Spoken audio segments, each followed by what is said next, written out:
আলিপুরদুয়ার জেলার কামাখ্যাগুড়ি সাপ্লাই বিদ্যুৎ কর্মীরা এখন পর্যন্ত এপ্রিল মাসে বেতন পাননি। মে মাসে অর্ধেক পেরিয়ে গেল, সঠিক সময়ে বেতন পাননি তারা। নিয়মিত বেতনের দাবিতে শনিবার পশ্চিমবঙ্গ রাজ্য বিদ্যুৎ শিল্প সহায়ক কর্মী ইউনিয়ন সিটুর নেতৃত্বে অবস্থান বিক্ষোভ করেন বিদ্যুৎ দপ্তরের অফিসের সামনে কর্মীরা।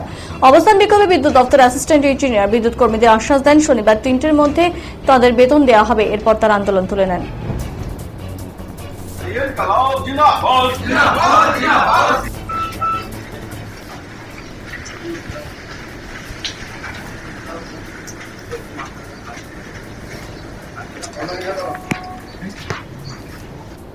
আপনারা যে অবস্থানে বসলেন তার কারণটা কি একটু বলবেন?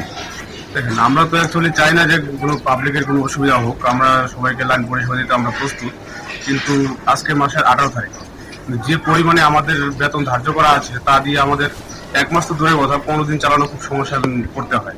তো তার মধ্যে এখন আজকে মাসের 18 তারিখ হয়ে গেছে, এখনো পর্যন্ত আমাদের কোনো বেতনের খবর নেই। সেই বেতন না পাওয়ার জন্য সংসার নিয়ে চলা খুব মুশকিল হয়ে যাচ্ছে, যার প্রেক্ষিতে আমরা এই অবস্থান থেকে বসতে বাধ্য হয়েছি। আপনারা যে অবস্থানে বসেছেন আপনারা কি কর্তৃপক্ষকে জানিয়েছিলেন আগে?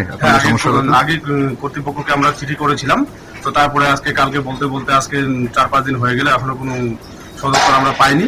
তার জন্য আমরা গতকালকেও সাহেবের সাথে কথা বলেছি, কথা বলেই আজকে এই অবস্থান বিক্ষোভটা শুরু। তো সাধারণ